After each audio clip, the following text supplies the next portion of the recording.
Hello friends, welcome back to my channel SRK drama explain. Friends, ये video मैं लोगों के एंटरटेनमेंट के लिए बनाती हूँ, so please watch full, share, subscribe and like this video. इस पार्ट में दिखाया जाता है कि थायेन देख लेती है लिंजो को किसी लड़की के साथ घर आने पर। वो उसे बहुत ज़्यादा चिल्लाती है कि तुमने मेरे टूथपेस्ट को प्रॉपर जगह पर नहीं रखा है। उसके बाद वो उसके पास आती है और देखती है कि उससे तो कुछ भी फ़र्क नहीं पड़ता है, वो तो अपनी स्टोरीज़ पढ़ने में बहुत बिज़ी रहता है। उसके बाद हमारी थायेन जाती है और उससे बोलती है कि तुम्हें मालूम है मुझे बहुत ज़्यादा भूख लगी है, मेरी तबीयत ठीक नहीं लग रही है, तो तुम प्लीज़ मेरे लिए कुछ बना लाओगे। तो हमारा लिंजो रेडी हो जाता है, बोलता है ठीक है मैं तुम्हारे लिए बना कर लाता हूँ। वो उसके लिए एप्पल्स कट करके लेकर आता है। तो बोलती है क्या मैं एलिफेंट दिख रही हूँ जो इतने बड़े बड़े पीसेस कट करके लाए हो। उसके बाद वो छोटे पीसेस कट करके लाता है। तो बोलती है कि मैं आंट दिख रही हूँ जो इतने छोटे पीसेस करके लाए हो, मुझे नहीं खाना है। उसके बाद लिंजो जाता है और उसके लिए कोल्ड ड्रिंक लेकर आता है। उसके बाद हमारी थायेन उसे बोलती है कि मैं तुम्हें कुछ समझाने की कोशिश करना चाहती हूँ, अगर तुम समझ सकते हो तो ये बेटर रहेगा तुम्हारे लिए कि अगर किसी मैरिड लड़की से तुम शादी करना चाहते हो तो उसे अपने हस्बैंड से डिवोर्स लेना पड़ेगा, उसके बाद ही कोई शादी कर सकता है। ये बात सुनते ही लिंजो उस पर शक करने लगता है, उसे लगता है कि वो उसी लड़की के बारे में बात कर रहा है। वो बोलता है ऐसा कुछ भी नहीं है। थायेन बोलती है ऐसा कुछ ना रहे, यही बेटर है। उसके बाद थायेन ये से मिलने के लिए आई हुई रहती है। ये बोलता है तुमने इतने बड़े बड़े ग्लासेस क्यों लगा के रखे हैं और कैप भी, क्या तुम्हें डर लग रहा है कि मीडिया आकर तुम्हारी फ़ोटो ले लेगी बगैर मेकअप के। तो थायेन बोलती है मेरा हटाओ, मैं तो एक एक्ट्रेस हूँ। और उसके बाद अपनी बहन के साथ उसकी फ़ोटो दिखाती है और बोलती है सुना है कि कल तुम दोनों एक साथ होटल में रुके थे, ये न्यूज़ अगर वायरल हो गई तो तुम जानते हो ना मेरी बहन की कितनी इंसल्ट होगी, और ये मैं बिल्कुल नहीं चाहती हूँ, तो प्लीज़ उससे दूर रहा करो। इधर ई को दिखाया जाता है कि वो डोरमेन की बॉडी को लेकर के बहुत ज़्यादा परेशान रहता है और रिसर्च करता है। तभी वो किसी को कॉल करता है और मिलने के लिए बुलाता है। वो कोई और नहीं ली रहता है। ली के आने के बाद वो उसे बताता है कि मुझे कुछ इन्फॉर्मेशन मिली है डोरमेट की बॉडी के बारे में, तो हमें चलना पड़ेगा किसी से बात करने के लिए। तो उसके बाद वो लोग वहाँ पर जाते हैं। ये बताता है कि मैंने एक CCTV कैमरे में डोरमेट की बॉडी को फ्लाई करते हुए देखा है। अगर वो CCTV कैमरा हमें मिल जाएगा तो हम उसे जूम करके अच्छे से देख सकते हैं कि उसका फेस कैसा दिखता है। तो वहाँ का जो मैनेजर रहता है वो देने से मना करता है। तो ये उसे कैसा भी डरा धमका कर वो फ़ोटोज़ लेने की कोशिश करता है और वो देने के लिए एग्री हो जाता है, क्योंकि ये एक साइंटिस्ट रहता है और इसके साथ एक पुलिस ऑफिसर ली रहता है। उसके बाद वो लोग एजेंट के पास जाते हैं जो कि नकाबपोश से मिला रहता है।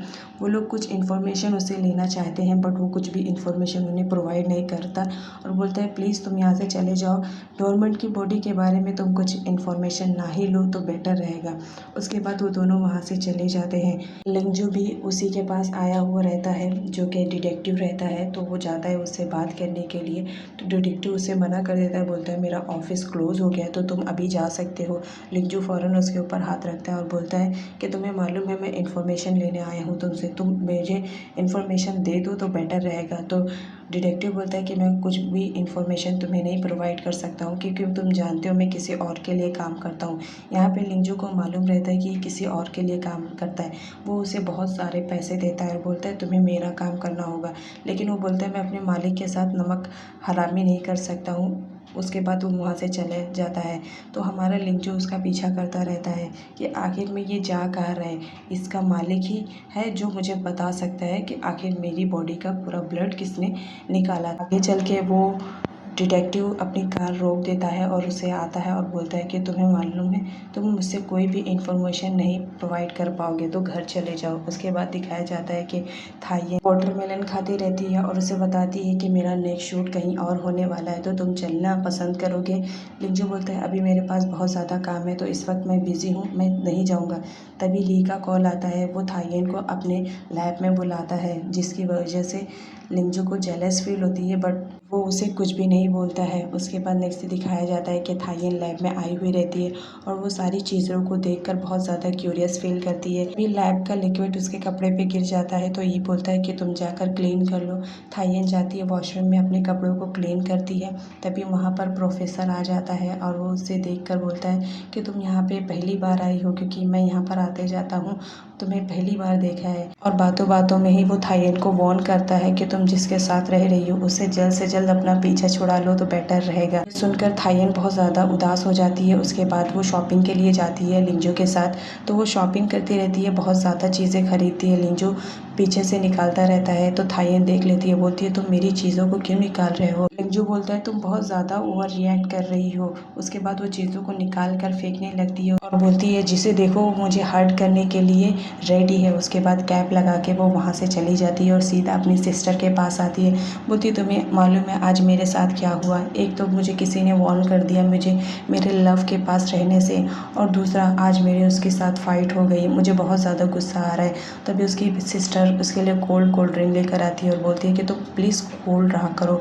उसके बाद इधर ली और ई को दिखाया जाता है, दोनों डोरमेट की बॉडी के बारे में ही बात करते रहते हैं। तभी ली की तबीयत अचानक से ख़राब हो जाती है। ई देखता है तो उसके मुंह से ब्लड निकलते रहता है। तो वो उसे लैब में लेकर जाता है और पूछता है कि आखिर बात क्या है। उसके पूछने पर ली बताता है कि उसे कैंसर है और वो लास्ट स्टेज पर है, तो उसका ट्रीटमेंट लेके भी कुछ फ़ायदा नहीं है। वो ट्रीटमेंट फिर भी ले रहा है। तबीयत कैसी है ये मेरे ऑनर को भी मालूम है। मुझे काम करने में इंटरेस्ट है तो मैं काम करते हुए मरना चाहता हूँ। इधर हमारी थायन और लिंजो को दिखाया जाता है। थायन बहुत उदास रहती है। लिंजो उससे सॉरी बोलता है कि मुझे ऐसा नहीं करना चाहिए। तो थायन बोलती है तुम्हारी कोई गलती नहीं है, बस मैं ही कुछ ज़्यादा ओवर रिएक्ट कर दी। लिंजो अपने हार्ट पे हैंड रखता है और बोलता है मैं तुम्हें कभी धोखा नहीं दूंगा, मेरी वजह से तुम कभी परेशान नहीं होगी। ये बात सुनते ही थायन बहुत ज़्यादा ड्रिंक करने लगती है। इतना ज़्यादा ड्रिंक के बाद वो एकदम नशे में धुत हो जाती है और फाइनली उससे अपना लव कन्फेस कर लेती है। बोलती है मैं तुमसे बहुत ज़्यादा प्यार करती हूँ, लेकिन तुम हो कि मेरे लव को एक्सेप्ट ही नहीं कर रहे हो। तो प्लीज़ मेरे लव को एक्सेप्ट कर लो। और इतना ज़्यादा नशे में रहती है वो, और ज़्यादा ड्रिंक करती है। बोलती है इससे मुझे एनर्जी मिलेगी अपनी बातों को कहने के लिए। और इतना ज़्यादा ड्रिंक करने के बाद वो बेहोश हो जाती है, लिंजू की बाहों में ही सो जाती है। नेक्स्ट डे दिखाया जाता है थायन देखती है कि लिंजू बात लेकर आता ही रहता है तो उससे मस्ती करने का सोचती है। उसके बाद बोलती है ठीक है मैं भी कुछ करती हूँ, और वो जाती है अपने नाइटी ड्रेस को पहन कर आती है और अपने बॉडी को ओपन करके दिखाती है। बोलती है कि तुम्हें कुछ अलग नहीं फील हो रहा है क्या? तुमने मुझ में नोटिस नहीं किया कुछ भी? आज वो टीवी देखने में बिजी रहता है तो वो टीवी को ऑफ कर देती है और बोलती है तुम मुझ में नोटिस करो ना, मैं आज कुछ अलग लग रही हूँ। तो हमारे लिंजू बोलता है हाँ अलग तो लग रही हूँ, ज़्यादा कुछ नहीं, बस तुमने कपड़े नहीं लिए हैं। ये बात सुनते ही उसका मूड ऑफ हो जाता है और वो वहाँ से चली जाती है। लिंजू बोलता है मैंने तो तारीफ़ ही की थी, तो इतने गुस्से में जाने की क्या ज़रूरत थी उसको। खैर छोड़ो, मुझे मेरा काम करना है। उसके बाद थायन कमरे में आती है और बोलती है कि उसे रोमांस का आर भी नहीं आता है।